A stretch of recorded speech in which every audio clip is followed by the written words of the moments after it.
India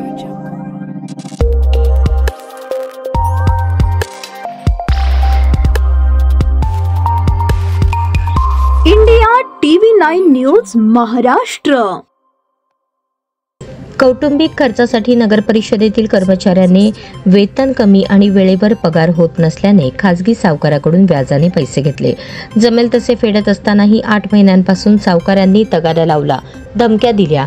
या प्रकरणी तब्बल 7 खासगी सावकारांविरोधात गुन्हा दाखल झाला आहे।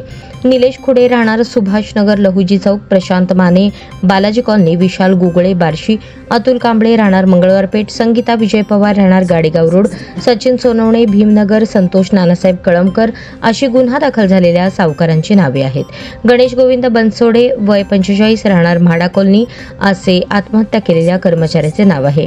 पत्नी वैशाली बनसोडे यांनी फिर्याद दाखल केली। घटना शुक्रवारी 31 ऑक्टोबर रोजी पहाटे 6च्या दरम्यान उघडकीस आली। पती गणेश बनसोडे बार्शी नगर परिषदेत सफाई कर्मचारी होते। 1 वर्षापूर्वी वेळोवेळी या सावकारांकडून व्याजाने पैसे घेतले।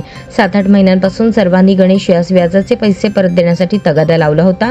त्यांच्यापैकी प्रशांत माने, संगीता पवार, संतोष कळमकर वारंवार घरी येऊन आमचे पैसे तात्काळ द्या, अन्यथा गणेश यास तुला बघून घेतो असे बोलून जातीवाचक शिव्या देऊन अपमान करत होते।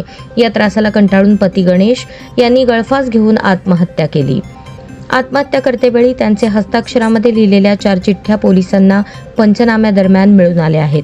चिठ्ठ्यांमध्ये सर्वांचा उल्लेख आहे। यांच्या सावकारकीच्या त्रासाला कंटाळून आत्महत्या करत असल्याचे लिहिले आहे, असे पोलिसांनी दिलेल्या फिर्यादीत म्हटले आहे।